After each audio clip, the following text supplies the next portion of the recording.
नमस्कार, मैं हूं आशुतोष वत्स और आप हमें भी देख रहे हैं चर्चा टीवी पर। आज हम आपके लिए बिहार से एक खबर लाए हैं। वो खबर है जाति जनगणना से संबंधित। अगर आप बिहार से हैं तो यह खबर बिल्कुल आप ही के लिए है।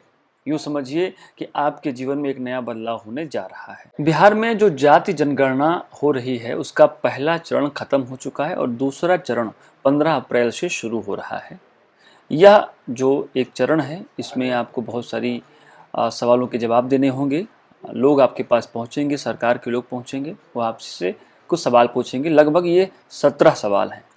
अभी जो जनगणना पहले चरण की खत्म हुई है उसमें बहुत सारी बातें हुई हैं। क्या बातें हुई हैं, इसका आप पर क्या असर है, ये रिपोर्ट देखिए। बिहार में आप किस जात के हैं यह अब आपका कोड बताएगा। सरकार ने अलग अलग जातियों के लिए अलग अलग कोड निर्धारित किया है। सवर्ण से लेकर अनुसूचित जात, जनजात, पिछड़ा वर्ग की जातियों के लिए कोड तय किया गया है। पहली जनगणना के बाद जातियों को कोड से जाना जाएगा। सवर्ण जातियों में कायस्थ का कोड 22 है, ब्राह्मण के लिए 128 है, राजपूत के लिए 171 है तो भूमिहार के लिए 144 है। कुर्मी जाति का कोड 25 है और कुशवाहा कोयदी का कोड 27 है। यादव जाति में ग्वाला, अहिर, गोरा, घासी, मेहर, सदगोप, लक्ष्मी नारायण गोला के लिए कोड संख्या 167 है। पहले नंबर पर अगरिया जाति है, वहीं अन्य का कोड 216 है। केवारी जाति के लिए 215 कोड तय किया गया है। बिहार में हर जाति के लिए एक अलग कोड तैयार किया गया है जो अंकों में है। यह जाति आधारित गणना से संबंधित कागजों के अलावा सरकारी पोर्टल और ऐप पर भी दिखाया जाएगा। दरअसल बिहार में दूसरे चरण की जनगणना 15 अप्रैल से शुरू होने जा रही है। पहले चरण में मकानों को नंबर देने का काम पूरा किया गया है, जबकि दूसरे चरण में 215 जातियों और एक अन्य के साथ कुल 216 जातियों की गणना होना है। जातियों की सूची और उसकी श्रेणी भी तैयार कर ली गई है। पटना जिले में 12,831 गणना कर्मियों को 15 अप्रैल से 15 मई तक 73,52,729 लोगों की गणना करनी है। गणना के दौरान जातियों के नाम के साथ उस जाति के लिए निर्धारित कोड को लिखा जाएगा। एक व्यक्ति की गणना एक ही स्थान से होगी। यदि किसी व्यक्ति का दोबारा नाम होगा तो ऐप या पोर्टल के जरिए ये बात पकड़ में आ जाएगी। इस कोड या अंक का उपयोग भविष्य की योजनाएं तैयार करने, आवेदन व अन्य रिपोर्ट में भी किया जा सकेगा। अन्य जातियों में बनिया जाति के लिए 124 कोड संख्या निर्धारित की गई है, जिसमें सूदी, गोदक, मायरा, रोनियार, पंसारी, मोदी, कसेरा, केसरवानी, ठठेरा, कलवार, कमलापुरी, वैश्य, माहुरी, वैश्य, बंगी वैश्य, वैश्य पोद्दार, बर्नवाल, अग्रहरी वैश्य, कसौधन, गंधबनिक, बाथम वैश्य, गोलदार आदि शामिल हैं। 15 अप्रैल से जातिगत जनगणना शुरू होगी तो 17 सवाल पूछे जाएंगे। इन सवालों में से 15 का कोड तय हुआ है। इनमें कई रोचक हैं, जैसे जनगणना में अधर्म का भी कोड है। 214 जातियों की सूची में कई बहुसंख्यक जातियां पीछे और गुमनाम जातियां आगे हैं। जातिगत जनगणना में धर्म, जाति से लेकर पढ़ाई कमाई का भी कोड है। कई बहुसंख्यक जातियों का कोड 3 अंकों में है, जबकि कम जनसंख्या वालों का कोड 1 या 2 अंकों में है। पहले दूसरे नंबर के कोड की जाति अगरिया और अघोरी है। क्या पता आपने इन शब्दों का नाम जातियों के रूप में सुना हो। हाँ, अजाति का भी कोड है, मतलब आपकी जाति न हो या सरकार को भी इससे पहले आपकी जाति का नाम पता नहीं हो तो उसके लिए अलग कोड का प्रावधान है। कुल 214 जातियों के लिए निर्धारित किया गया है। कोड 215 अन्य जातियों के लिए है।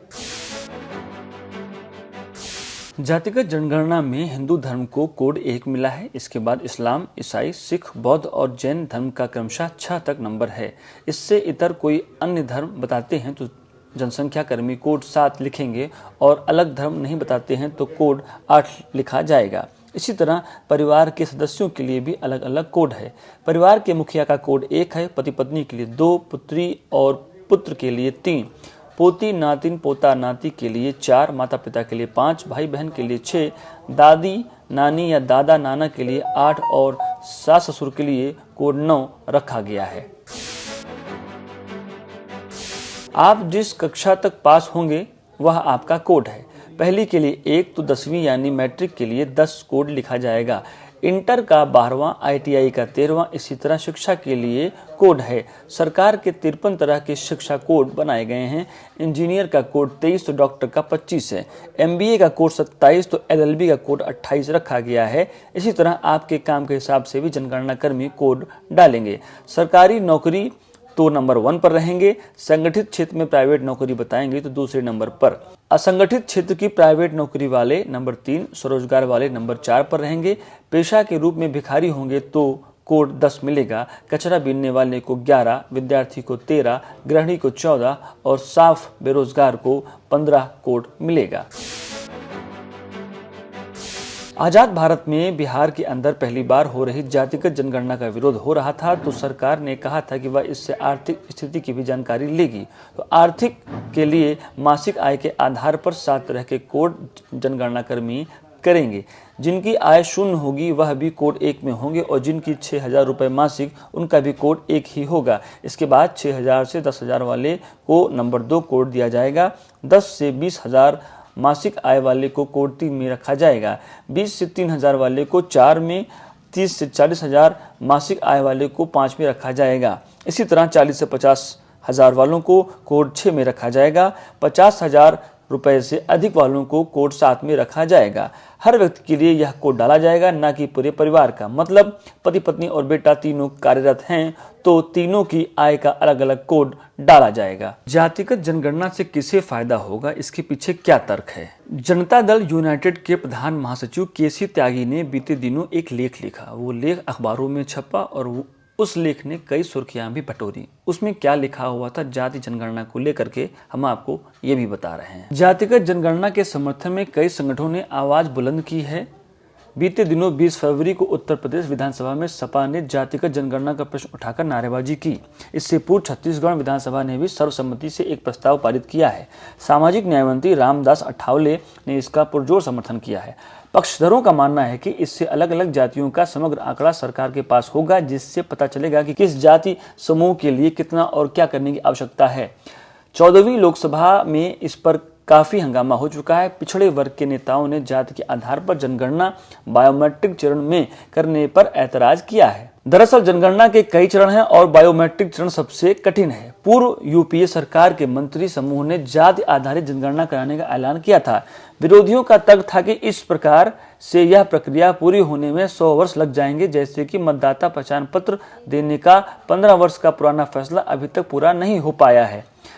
महाराष्ट्र के महात्मा फुले समता परिषद की ओर से उच्चतम न्यायालय में एक जनहित याचिका दायर कर कहा गया कि संविधान के अनुच्छेद 340 के अन्य पिछड़े वर्गों के कल्याण को आगे बढ़ाना सरकार की जिम्मेदारी है, इसलिए उनकी ठीक संख्या का पता लगाना संविधान के अनुच्छेद 14, 15 और 340 का उल्लंघन है। जाति आधारित जनगणना कई विवादों में फंसी रही। 1901 के बाद कई जाति समूह जनगणना करने वालों से अलग कास्ट स्टेटस की भी मांग करने लगे।